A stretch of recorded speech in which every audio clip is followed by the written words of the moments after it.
Good morning class. Oswal school online class में आपका स्वागत है। हम पार्टनरशिप का टॉपिक कर रहे थे 11th क्लास में, चैप्टर नंबर 2 जो कि नॉन कॉर्पोरेट सेक्टर का एक पार्ट है। बट इसमें इंडियन पार्टनरशिप एक्ट एक एक्ट लागू होता है, इंडियन पार्टनरशिप एक्ट 1932। इनके ईयर ही आपको याद रखने हैं। 1932 1 मार्क में क्वेश्चन आता है पार्टनरशिप एक्ट किस ईयर में लागू हुआ था, तो ये ईयर आपको ध्यान रखना है। या पार्टनरशिप के लिए कौन सा एक्ट है, तो टोटल आपको लिखना पड़ेगा इंडियन पार्टनरशिप एक्ट। जो भी एक्ट आपको बताए जाते हैं, जैसे हिंदू अनडिवाइडेड फैमिली एक्ट कौन सा है 1956 में, ठीक है। तो इस तरह से आपको लर्न करना है, याद करना है कि कौन सा एक्ट इसमें इम्प्लाइड होता है और किस लॉ के अकॉर्डिंग ये वर्क करते हैं। ये नॉन कॉर्पोरेट सेक्टर का है, तो नॉन कॉर्पोरेट सेक्टर का मतलब है म्यूचुअल एग्रीमेंट के बेस पे होता है। इसमें एक्ट आपकी मर्जी के बिना लागू नहीं होता है। बट जब कन्फ्लिक्ट होगा तो इस एक्ट के रूल रेगुलेशन लागू होंगे, जो आपके एग्रीमेंट के रूल रेगुलेशन है वो लागू नहीं होंगे। ये बात आपको ध्यान रखनी है। जहाँ भी जिस भी बिजनेस टाइप में लॉ होता है, पर वो साइलेंट रहता है कब तक, जब तक आप म्यूचुअल एग्रीमेंट के बेस पर, म्यूचुअल रिलेशन के बेस पर वर्क करते हो, तब तक वो साइलेंट रहता है। बट जब बात आती है आपके कन्फ्लिक्ट की और लॉ को डिसीजन देना होता है, एक जो कोर्ट है उसको डिसीजन देना होता है, तब वो आपकी बातों को सुनता है, पर बाद में जो रूल एंड रेगुलेशन है उस एक्ट के लागू करता है, ना कि आपके एग्रीमेंट के एक्ट को लागू करता है। कई बार जो डिसीजन होता है एग्रीमेंट के बेस पे, एग्रीमेंट अगर रिटन है और नोटेरी करवाया हुआ है, कहने का मतलब है जो स्टाम्प पेपर है उस पर एग्रीमेंट किया हुआ है, तब वो क्या कहलाएगा, तब वो एक रिटन फॉर्म रहेगा और वो लागू हो सकता है। बट ऑरली जो एग्रीमेंट होता है वो कभी भी लागू नहीं होता। कोर्ट उसके बेस पर फैसला नहीं देता है, वो बातों पर विश्वास नहीं करता है, वो लिखे हुए सबूत पर विश्वास करता है। इसीलिए लॉ में सब कुछ लिखा होता है और उसी के बेस पर डिसीजन देता है। ये बात हमेशा ध्यान रखना। जहाँ पर लॉ बना हुआ है, म्यूचुअल एग्रीमेंट है, तो वहाँ पर वो एग्रीमेंट लागू रहेगा। बट लॉ क्या रहेगा, साइलेंट रहेगा।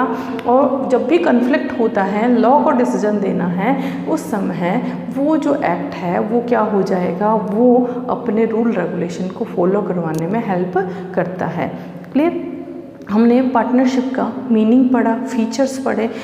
मैं उम्मीद करती हूँ कि आपको थोड़ा बहुत समझ आएगा, 50% समझ आया होगा अगर आपने ध्यान से सुना होगा। बहुत ही इम्पॉर्टेंट टॉपिक है, बहुत ज़्यादा आगे काम आने वाला है। इसके जो रूल रेगुलेशन है आपको 12th अकाउंटेंसी में बहुत ज़्यादा हेल्प करने वाला है। तो आप अगर यहाँ पर रूल रेगुलेशन सीखते हो तो ये रूल रेगुलेशन बेसिक रहेंगे, क्वेश्चन को प्रैक्टिकली क्वेश्चन को करने में हेल्प करेंगे, ठीक है ना। तो अब हम इसका क्रिटिकल एनालिसिस हमने मेरिट कर ली थी, जिसके अंदर हमने फॉर्मेशन के बारे में पढ़ा, इसके मैक्सिमम पार्टनर्स के बारे में पढ़ा, एजेंसी जो रूल है उसके बारे में पढ़ा। एजेंसी रूल दोबारा रिपीट कर देती हूँ, बहुत ही इंपॉर्टेंट है। 1 मार्क में कई बार क्वेश्चन आता है, कई बार 2 मार्क्स में क्वेश्चन आता है वो, ठीक है ना। What is the agency relation? Agency relation में जो पार्टनर्स है एक दूसरे से इंडिपेंडेंट भी रहते हैं और डिपेंडेंट भी रहते हैं। कहने का मतलब एक दूसरे को किसी भी वर्क के लिए बाउंड कर सकते हैं और खुद भी उस वर्क के लिए बाउंड हो सकते हैं। फर्म का अलग स्टेटस होता है और पार्टनर्स का अलग स्टेटस होता है, इसीलिए वो एजेंसी रिलेशन के बेस पर वर्क करते हैं। अब इसकी कुछ डीमेरिट्स हैं, बट ये डीमेरिट्स इतनी ज़्यादा हाई नहीं होती हैं, इतनी ज़्यादा पावरफुल नहीं होती हैं। इसके मेरिट बहुत ज़्यादा पावरफुल होती हैं। कुछ एक पे अगर ध्यान दे लिया जाए तो पार्टनरशिप बहुत ही बेस्ट ऑर्गेनाइजेशन फॉर्म है, जिसमें फाइनेंस की बहुत ज़्यादा कमी नहीं रहती है। चलो हम डीमेरिट्स करते हैं। लैक ऑफ फाइनेंस की लैक होती है। कई बार पार्टनर्स क्या होते हैं, जो क्वांटिटी होती है इसमें स्मॉल स्केल पे जब पार्टनरशिप की जाती है तो वहाँ पर फाइनेंस की थोड़ी कमी होती है। है। क्यों कमी होती है? क्योंकि जो फर्दर जब कोई फाइनेंस की ज़रूरत होती है उस समय केवल लोन पर डिपेंड रहना होता है। प्रॉफिट इतने ज़्यादा नहीं होते हैं कि उनको फाइनेंस में कन्वर्ट किया जाता है। फाइनेंस का मतलब है हाई अमाउंट ऑफ मनी, है ना। तो हाई अमाउंट ऑफ मनी की अगर ज़रूरत होती है उस समय लोन पर डिपेंड रहना पड़ता है, जो कि एक इंस्टीट्यूट, कोई भी ऑर्गेनाइजेशन हो, चाहे एक कंपनी क्यों ना हो, चाहे एक पार्टनरशिप, चाहे सोल ट्रेडर हो, चाहे HUF हो, कोई भी फॉर्म हो, किसी भी तरह का ऑर्गेनाइजेशन फॉर्म हो, उसके लिए लोन क्या होता है, एक लाइबिलिटी होती है। क्यों?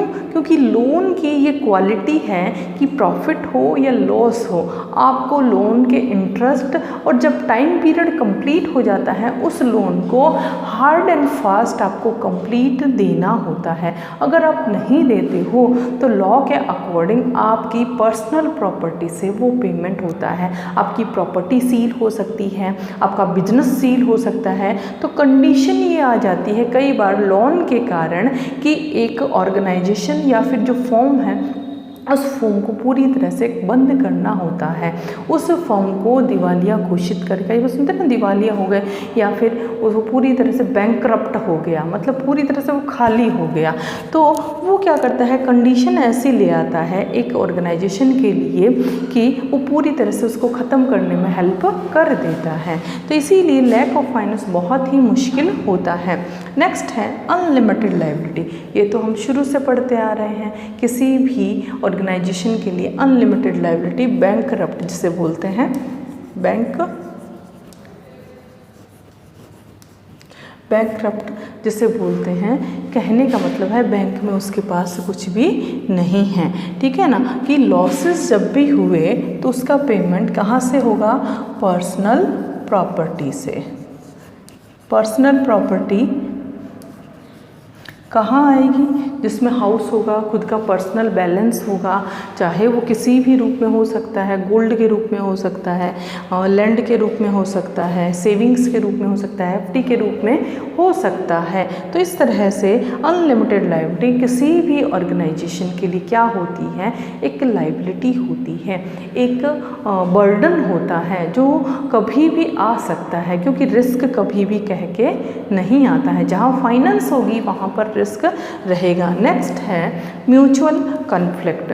म्यूचुअल कन्फ्लिक्ट ये कहता है कि जो यहाँ पर पार्टनर्स की जब संख्या ज़्यादा हो जाती है, काउंटिंग ज़्यादा हो जाती है, वहाँ पर बहुत सारी मेंटलिटी एक साथ हो जाती है, तो कहीं ना कहीं किसी न किसी के साथ कन्फ्लिक्ट बहुत ही असेंशियल हो जाता है।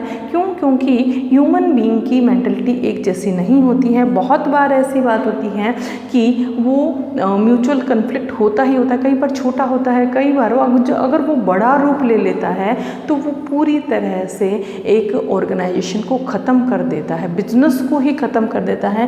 क्योंकि म्यूचुअल कन्फ्लिक्ट के कारण बिजनेस के डिवाइडेशन हो जाती हैं, बिजनेस पूरी तरह से ख़त्म हो जाता है, तो ये भी एक नुकसान की स्थिति है। ठीक है। Next, lack of management. मैंने एक रूल बताया था, अगर बिजनेस में से मैनेजमेंट को माइनस कर दें, मतलब हटा दें, मैनेजमेंट कैसा, अच्छा, बढ़िया, परफेक्शन वाला, उसको हटा दें तो हमारे पास क्या बचता है, फेल्योर बचता है। ठीक है, एक फेल्योर ही बचता है। तो मैनेजमेंट एक ऐसी स्किल है, क्रिएटिविटी है, एक आर्ट है जो सभी पर्सन के पास नहीं होती है। उसके लिए अलग से आपको एक क्वालिफाइड पर्सन की ज़रूरत होती है। कई बार ऑर्गेनाइजेशन क्या करती हैं, इस क्वालिफिकेशन को ध्यान नहीं देती है, वो खुद ही मैनेज, क्योंकि इसमें लिखा है खुद ही मैनेज कर सकते हैं। ठीक है, मैनेज कर सकते हैं, तो वहाँ पर वो क्या करते हैं, वो मैनेजमेंट पर इतना ज़्यादा ध्यान नहीं देते हैं, जिससे धीरे धीरे प्रॉफिट क्या होते हैं, उनकी रेशो कम होती जाती है और वो पता भी नहीं चलता है। लास्ट में ऐसी कंडीशन आ जाती हैं जिसके कारण पूरी तरह से ऑर्गेनाइजेशन को बंद करना पड़ता है। तो मैनेजमेंट पर अगर ध्यान नहीं दिया जाता, ईजी लगता है ये, पर होता नहीं है। नेक्स्ट है लैक ऑफ कोऑर्डिनेशन। कई बार जब डिसीजन लेते हैं, डिसीजन म्यूचुअली लिए जाते हैं क्योंकि कंट्रोल म्यूचुअल होता है, फाइनेंस म्यूचुअल लगता है, मैनेजमेंट म्यूचुअल लगता है।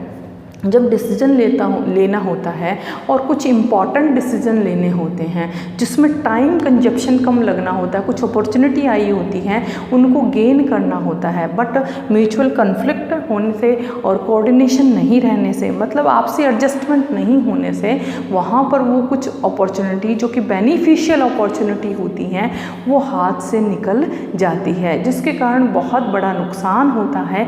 एक ऑर्गेनाइजेशन के अंदर प्रॉफिट की जगह लॉसेस आ जाते हैं।